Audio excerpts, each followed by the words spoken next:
Kali ini gue mau ngebahas yang rada serem, yaitu kilas balik 3 sosok kriminal yang kisahnya sempat mengguncang media pemberitaan di era lawas.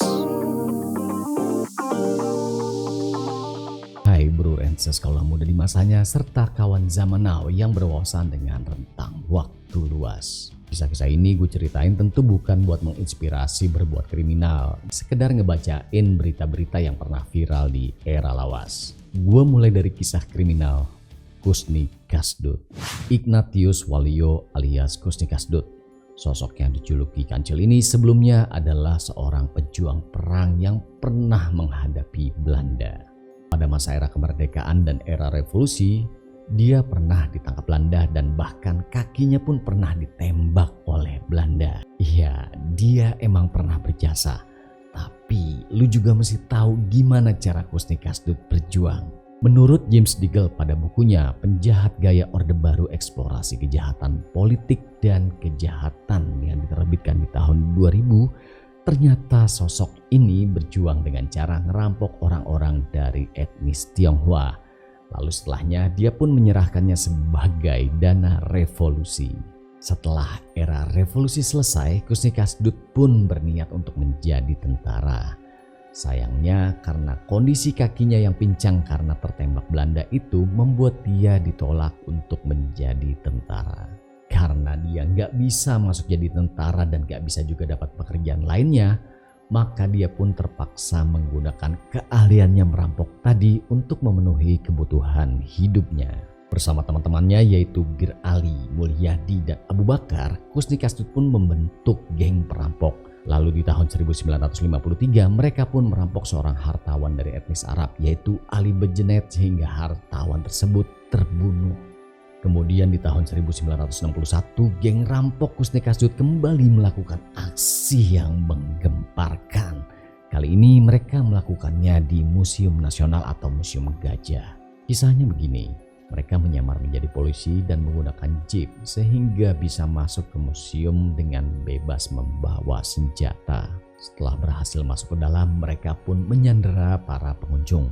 Dan bahkan mereka juga menembak beberapa petugas yang sempat menghalangi. Kemudian mereka pun berhasil menggondol 11 butir berlian yang ukurannya sangat luar biasa. Akhirnya di sekitar tahun 1979 Kusni Kasdut pun berhasil ditangkap oleh polisi. Ya, tapi itu setelah dia berhasil kabur sekitar 8 kali dari penjara.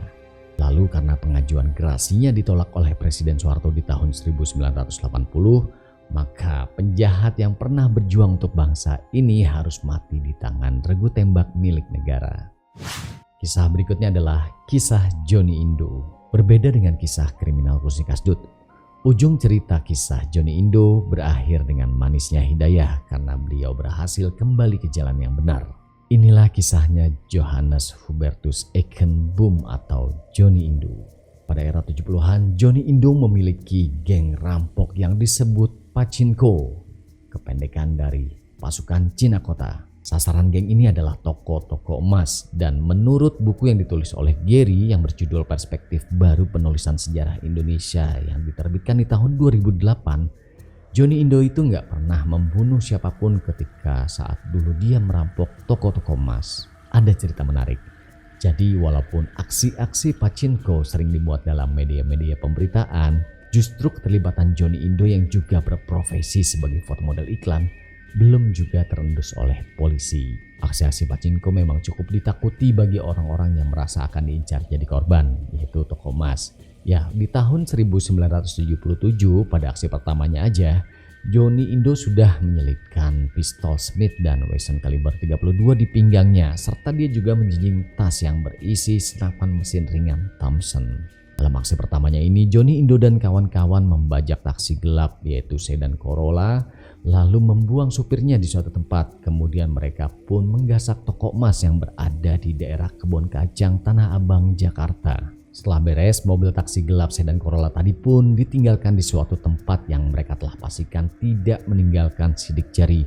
Lalu kemudian masing-masing pun pulang menaiki bus kota. Menurut buku yang ditulis oleh Willy Angelicus Hangguman dalam Johnny Indo Tobat dan Harapan yang terbit di tahun 1990, Setelah selalu lolos, di suatu hari yang naas, seorang anggota Pachinko pun tertangkap polisi saat mereka sedang beraksi. Sehingga akhirnya nama Johnny Indo sebagai pemimpin Pachinko pun telah diketahui oleh polisi. Lalu setelah sempat buron, Johnny Indo pun akhirnya tertangkap oleh polisi di tahun 1979. Dia di penjara Cipinang, kemudian dipindahkan ke penjara Nusa Kambangan. Lagi-lagi Johnny Indo kembali menggemparkan media pemberitaan karena berhasil kabur dari penjara Nusa Kambangan. Padahal sebenarnya dia masih berada di pulau itu dan bersembunyi di hutan bakau selama 12 hari. Kemudian akhirnya dia pun menyerahkan diri. Usai menjalani hukuman, Johnny Indo pun bertobat dan menjalani profesi sebagai pemain film. Bahkan belakangan dia telah dikabarkan menjadi orang yang religius.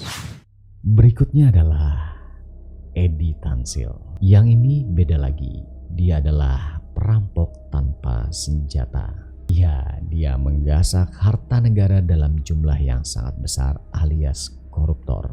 Dan dia pun tidak pernah ditemukan hingga sekarang. Kasusnya ramai banget di era 90-an, tetapi karena berbau politis, kasusnya jadi rada samar. Makanya gue juga harus menceritakannya dengan narasi yang rada samar. Sejak di era Presiden Soekarno, keluarga Tansil emang udah punya catatan penggelapan duit.